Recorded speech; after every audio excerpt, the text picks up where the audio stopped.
বিহারের সাংস্কৃতিক পরিচয় নিয়ে মুক্তি পেতে চলেছে তাদের নতুন ছবি ঝাঁঝরপুর।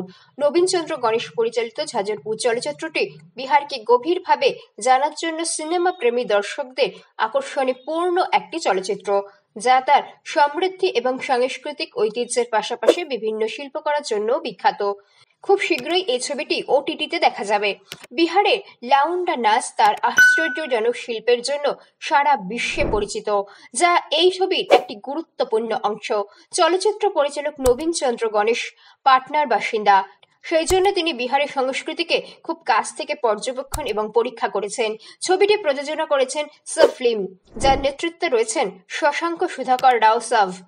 এই চলচ্চিত্রটির শ্রেষ্ঠত্ব ও সম্মানের প্রমাণ হলেও এটি কলকাতায় 4 ডিসেম্বর থেকে 11 ডিসেম্বর অনুষ্ঠিত 30তম আন্তর্জাতিক চলচ্চিত্র উৎসবের জন্য নির্বাচিত হয়েছে। বিহারের সাংস্কৃতিক পরিচয় ও সমৃদ্ধ ঐতিহ্য তুলে ধরার দিক থেকে এই ছবিটি গুরুত্বপূর্ণ প্রমাণিত হবে। লাউন্ডা নাচ অবলম্বনে নির্মিত এই ছবিতে একটি ছেলে, 2টি মেয়ে প্রধান ভূমিকায় রয়েছে। ছবিটিতে বেশ চ্যালেঞ্জিং একটি চরিত্রে অভিনয় করছেন অপূর্ব দত্ত। এটি তার প্রথম হিন্দি ছবি যা ওটিটিতে মুক্তি পায়।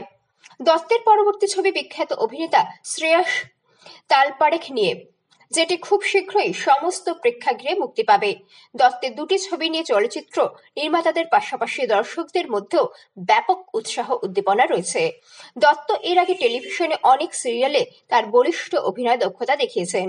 ছোট পর্দায় তার ব্যাপক সাফল্য দেখে বলিউডের চলচ্চিত্র নির্মাতারা তাকে একটি বড় ছবিতে কাস্ট করার সিদ্ধান্ত নেন।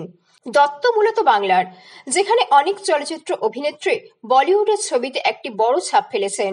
সবাই আশা করছে তার 2টি ছবি সুপারহিট হবে।